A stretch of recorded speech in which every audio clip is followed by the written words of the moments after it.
Ravenswood Orphanage. Even the name sent shivers down the spines of locals.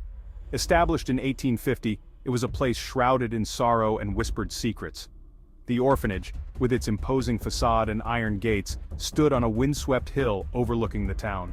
Its walls, once a bright, hopeful yellow, had faded to a sickly gray. The building seemed to sag under the weight of its own dark history. Within those walls, countless orphaned children sought refuge. They found little comfort. Whispers of harsh treatment and unexplained disappearances followed Ravenswood like a persistent shadow. Some dismissed these stories as the ramblings of troubled minds. Others knew better. They understood that some places held on to darkness, no matter how desperately one tried to scrub it clean. The truth, hidden deep within Ravenswood's cold heart, was far more sinister than any rumor. It waited patiently, like a spider in its web, for the right moment to reveal itself. And when it did, the consequences would be terrifying. The year was 1870. A fierce storm raged, mirroring the chaos within Ravenswood's walls. On that dreadful night, a fire erupted, consuming the top floor of the orphanage. 20 young souls perished in the inferno. Their cries were lost to the howling wind and the roar of the flames. Survivors whispered of a strange glow emanating from the flames. They spoke of shadowy figures dancing amidst the smoke.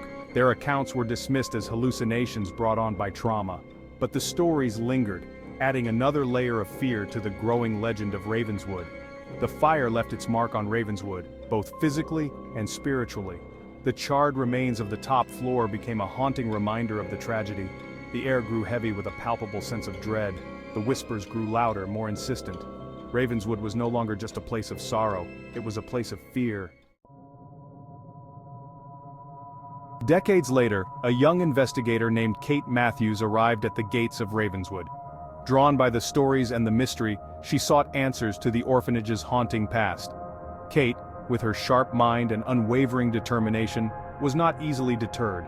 She believed in facts, in evidence, but even she couldn't shake the feeling of unease that washed over her as she stepped onto the grounds. Her investigation led her to the local archives, where she unearthed a collection of dusty files and faded photographs. It was there, tucked away in a forgotten corner, that she discovered Emily's diary. Emily, a young orphan who had perished in the fire, had left behind a chilling account of her time at Ravenswood. Her diary spoke of unseen hands, cold whispers in the dead of night, and an overwhelming sense of dread. One entry, scribbled in a shaky hand, sent chills down Kate's spine. "He comes for us in the night. He promises to take us away from here, but I fear where he takes us." Emily's words were a warning, a glimpse into the true darkness that lurked beneath the surface of Ravenswood. As Kate delved deeper into Ravenswood's history, a chilling pattern emerged. Every 20 years, like clockwork, children vanished from the orphanage.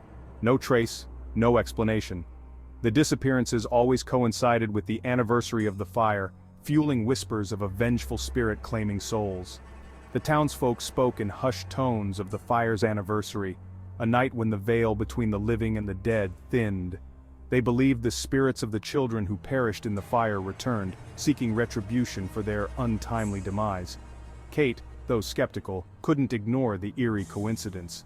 The disappearances were too frequent, too precise to be random. The more she learned, the more convinced she became that Ravenswood held a dark secret, a secret that had claimed the lives of innocent children and continued to cast a long shadow over the town. Kate, driven by a sense of justice and a need for answers, vowed to unravel the truth whatever the cost.